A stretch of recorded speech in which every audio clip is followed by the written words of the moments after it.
بسم الله الرحمن الرحيم.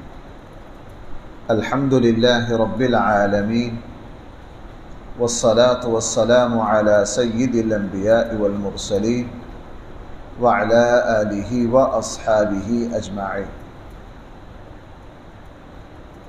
أما بعد، فأعوذ بالله من الشيطان الرجيم. بسم الله الرحمن الرحيم. يوم تأتي كل نفس تجادل عن نفسها وتوفى كل نفس ما عملت وهم لا يظلمون. وضرب الله مثلا قرية كانت آمنة مطمئنة يأتيها رزقها رغدا من كل مكان فكفرت بأنعم الله فأذاقها الله لباس الجوع والخوف بما كانوا يصنعون. صدق اللہ مولانا. اللہ تعالیٰ ارشاد فرما رہے ہیں، یوم تأتی کل نفس تجادل عن نفسها. کل قیامت والے دن ہر انسان آئے گا اپنے آپ کی طرف سے جھگڑا کرتے ہوئے. وَتُوَفَّى كُلُّ نَفْسٍ مَا عَمِلَتْ، اور بدلہ دیا جائے گا ہر انسان کو جو عمل اس نے کیا. وَهُمْ لَا يُظْلَمُونَ، اور بالکل ظلم نہ کیا جائے گا. کل قیامت والے دن ہر انسان کو لایا جائے گا.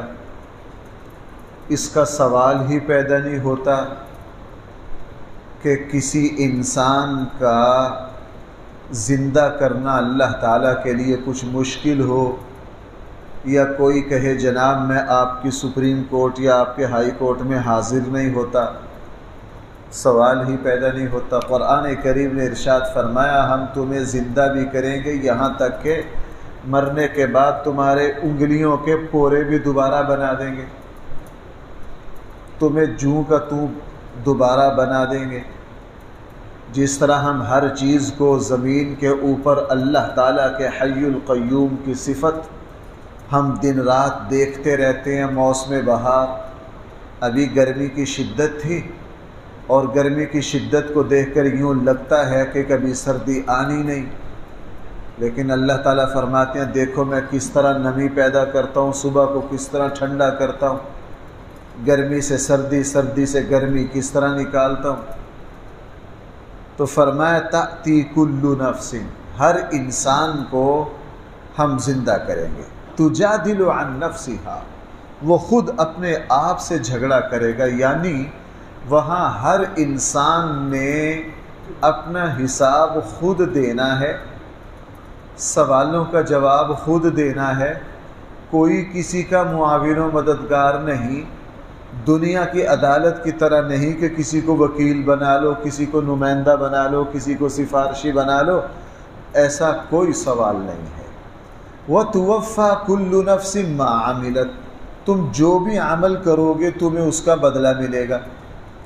اللہ تعالیٰ کے یہاں کوئی عمل ایک انسان اور مسلمان کا ایسا نہیں ہے جو محفوظ نہ ہو اور اس پر بدلہ نہ دیا جائے. میں سورہ کہف کی وہ آیت اکثر پڑھا کرتا ہوں درس میں.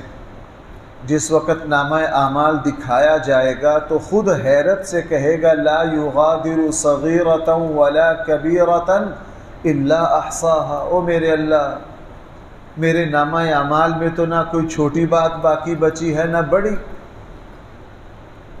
بلکہ وہ تو جہان بہت بڑا ہے. میں کئی مرتبہ شاید میں نے کسی جمعے کی تقریر میں بھی اس رپورٹ کا خلاصہ آپ کے سامنے بیان کیا تھا کہ، اور اس کو دنیا کے بڑے بڑے صاحب علم لوگوں نے اس رپورٹ کو نشر کیا، اور یہ بہت ثقہ اور مصدقہ ہے کہ انسان کا جب آخری وقت آتا ہے تو آخری وقت اس کو کیا کیفیات محسوس ہوتی ہیں. اس پر غیر مسلم ڈاکٹروں نے، ان کی پوری اکیڈمیوں نے جب تحقیق کی تو کم سے کم انہوں نے 500 ایسے مریضوں کے بیانات ریکارڈ کیے جو اپنے مرض میں تقریباً موت کے قریب جا کر واپس آئے۔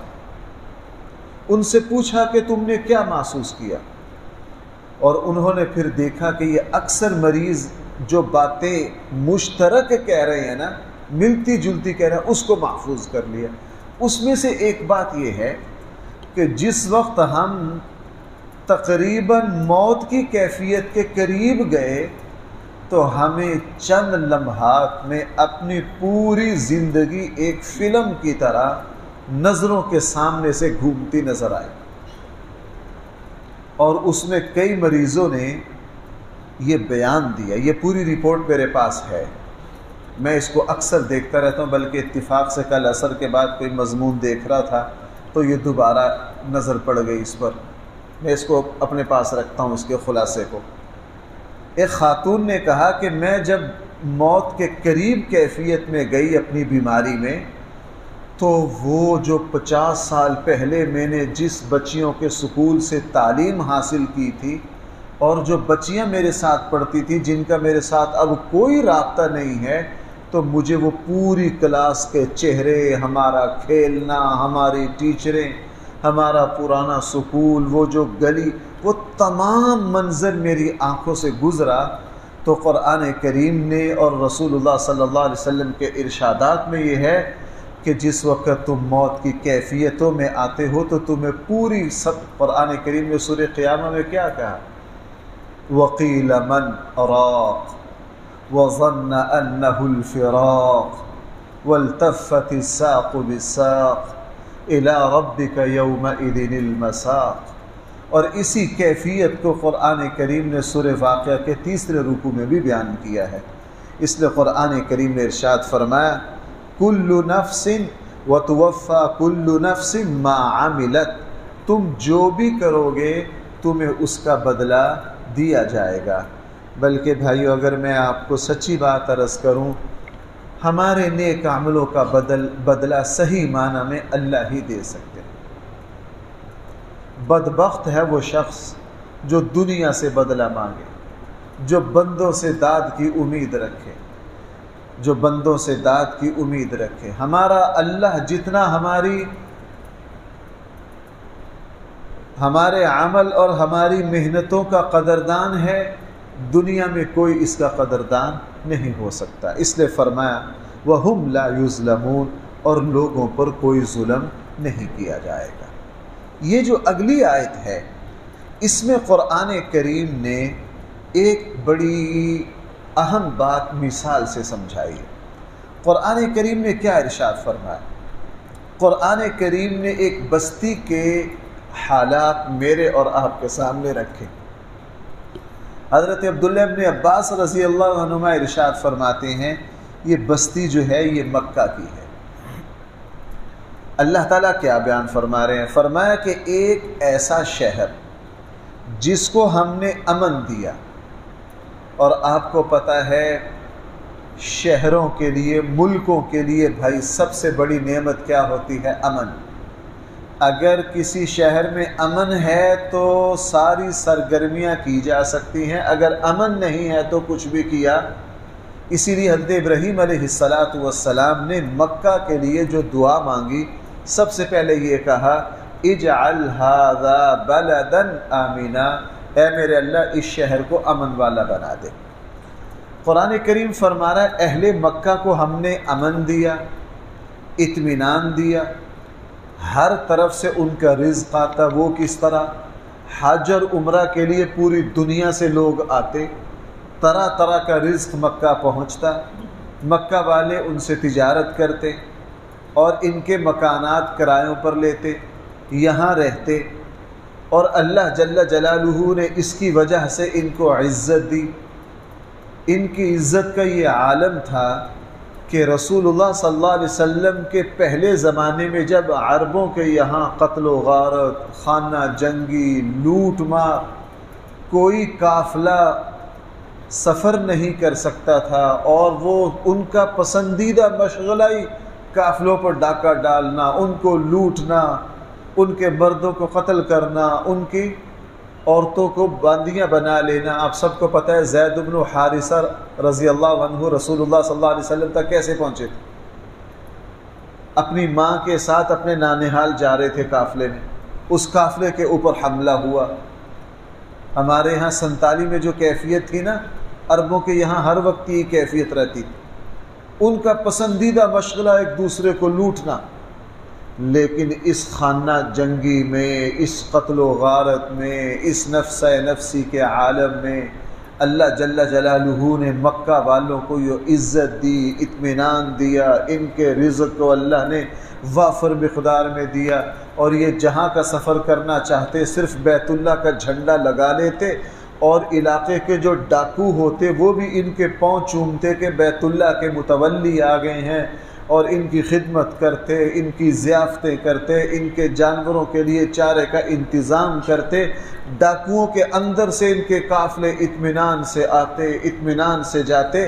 قرآن کریم نے سورہ قریش میں یہی بات ارشاد فرمائی، لِإِيلَافِ قُرَيْشٍ إِيلَافِهِمْ رِحْلَةَ الشِّتَاءِ وَالصَّيْفِ فَلْيَعْبُدُوا رَبَّ هَذَا الْبَيْتِ.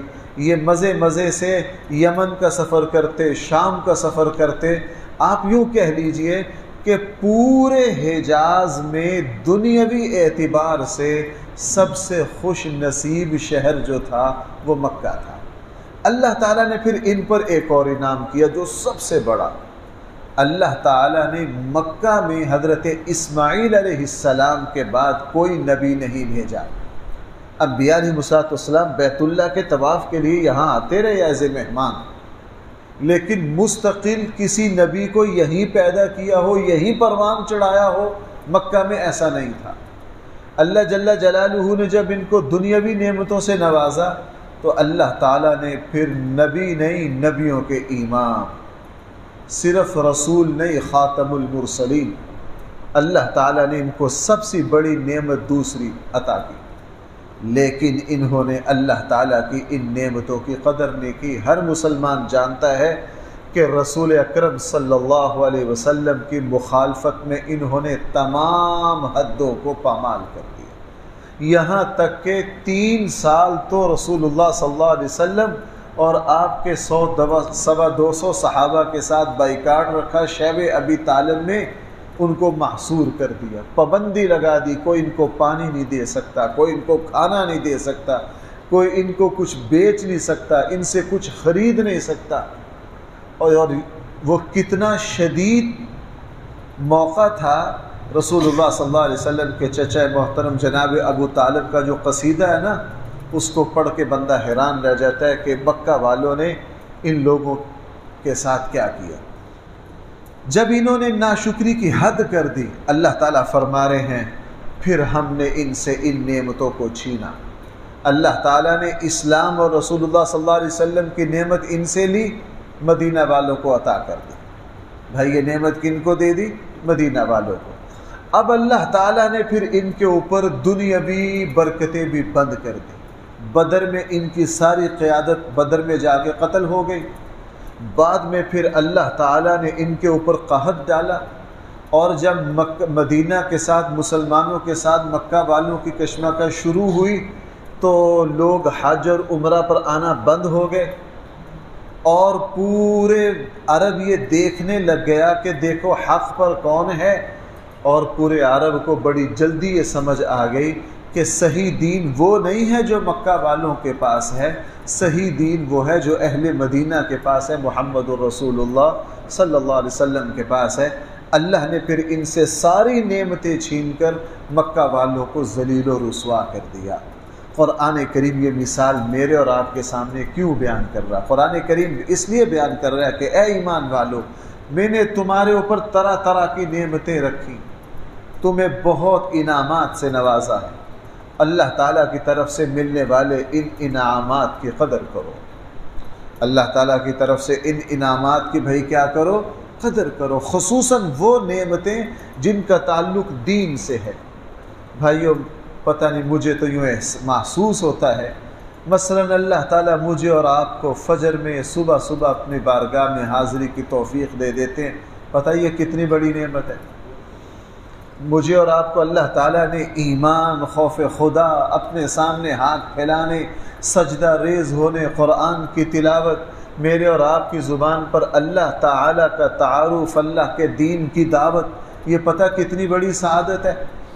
ایک مؤذن اذان دے رہا ہے، اس مؤذن کو احساس ہے کہ اللہ تعالیٰ نے اس کو کتنی بڑی عزت بخشی ہے۔ رسول اللہ صلی اللہ علیہ وسلم نے کیا فرمایا؟ کل قیامت والے دن سب سے اونچی شان مؤذنین کی ہوگی۔ لوگ سوئے پڑے ہیں، یہ صبح صبح اٹھ کر بھائی کیا کہہ رہے ہیں؟ اللہ سب سے بڑا ہے، اللہ سب سے بڑا ہے، میں اللہ کے الہ ہونے پر ایمان لاتا ہوں، گواہی دیتا ہوں، لوگوں نماز کے لیے اٹھو۔ اب اس مؤذن کو اس چیز کا کیا پتہ کہ اللہ تعالیٰ نے اس پر کتنا بڑا انعام کیا۔ اگر اللہ تعالیٰ کی ان نعمتوں کی قدر نہیں کریں گے تو بھائی ان آیتوں میں اللہ تعالیٰ فرما رہے ہیں پھر ہم اپنی نعمتیں واپس لے لیں گے۔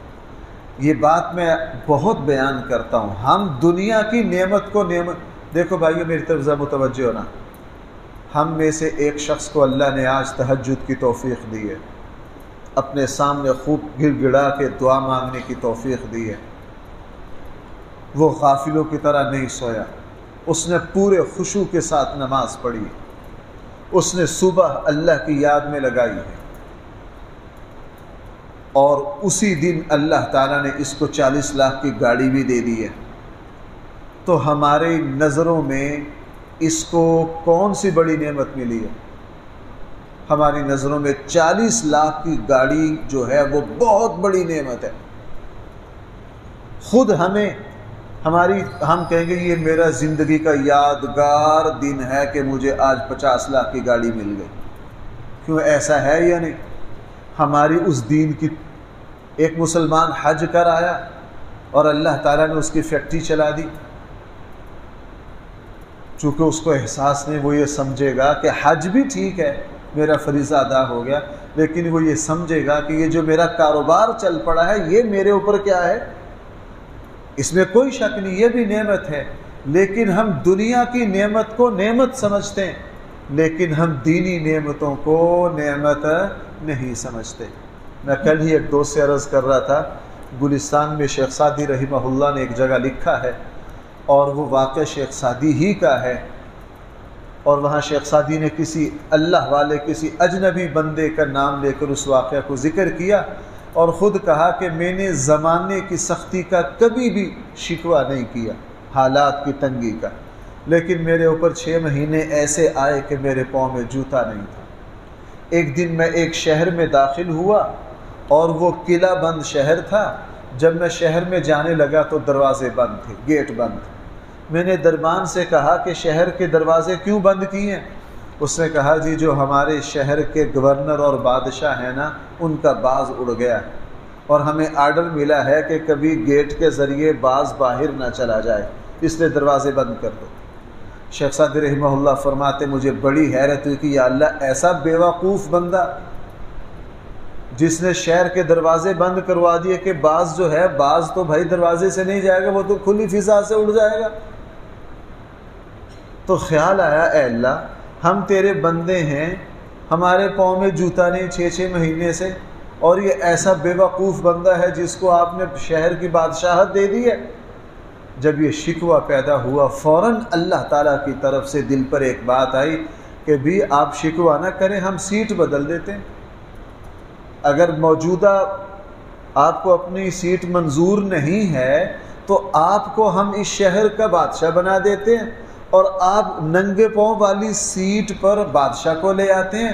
لیکن ایک اور بات بھی سن لیجئے، جو فہم اور شعور، جو ایمان، جو کیفیات تمہیں دی ہیں وہ بھی تبدیل ہو جائیں گی۔ تمہیں اس شہر کا بادشاہ بنا دیتے ہیں اس بادشاہ کی بے وقوفی کے ساتھ، اور اس بادشاہ کو تمہاری والی سیٹ پر لے آتے ہیں اس محبت کے ساتھ جو میں نے اپنی محبت اس کے دل میں رکھی ہے۔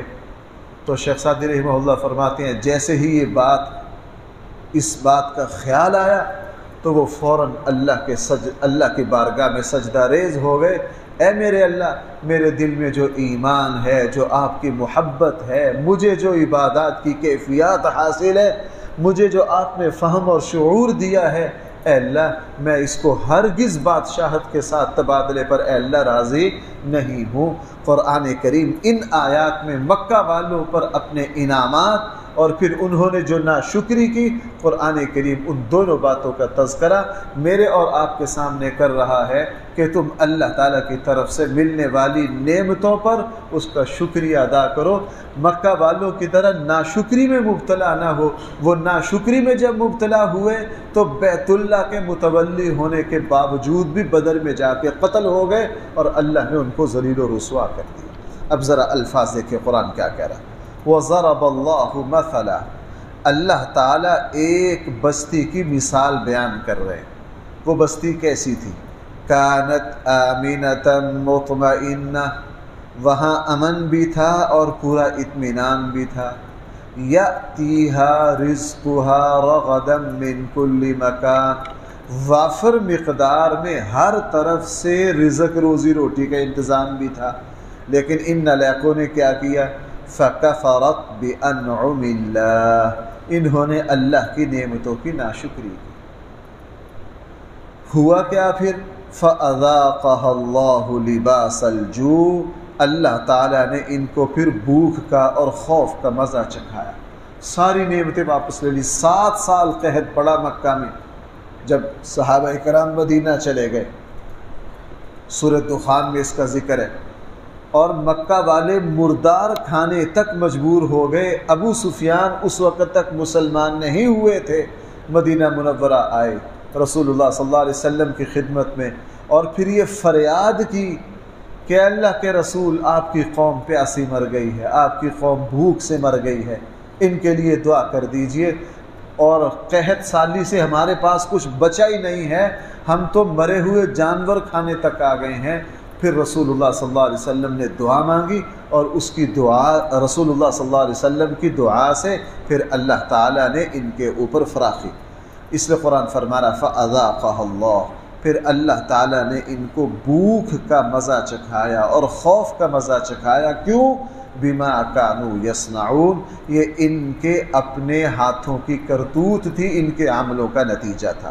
سب سے بڑی نعمت جس کی ناشکری کی وہ یہ تھی، وَلَقَدْ جَاءَهُمْ رَسُولٌ مِّنْهُمْ، یقیناً پھر ان کے پاس رسول آئے انہی میں سے۔ بھائی رسول آئے کن میں سے؟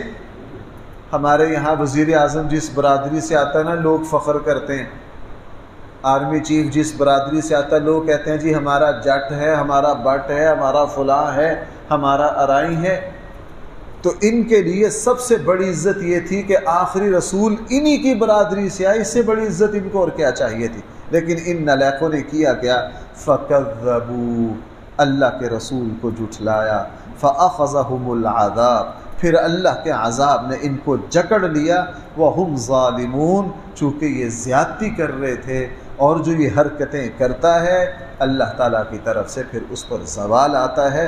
اس لیے بھائیو اب یہ خطاب قرآن کا مجھے اور آپ کو ہم سب کو ہے، جو دینی دنیاوی نعمتوں پر شکر بجا لائے گا اللہ تعالیٰ ان کی نعمتوں میں برکتیں دے دے گا، جو دینی اور دنیاوی نعمتوں پر ناشکری کرے گا اللہ تعالیٰ وہ نعمت اس سے چھین کر کسی اور کو دے دیں گے۔ اللہ تعالیٰ ہم سب کو صحیح فہم عطا فرمائے۔ الحمدللہ رب العالمین، والصلاة والسلام على سید الانبیاء والمرسلین وعلى آلہ واصحابہ اجمعین۔ ربنا آتنا في الدنيا حسنة وفي الآخرة حسنة وقنا عذاب النار، صلی اللہ تعالی علی خیر خلقہ سیدنا مولانا محمد وآلہ واصحابہ۔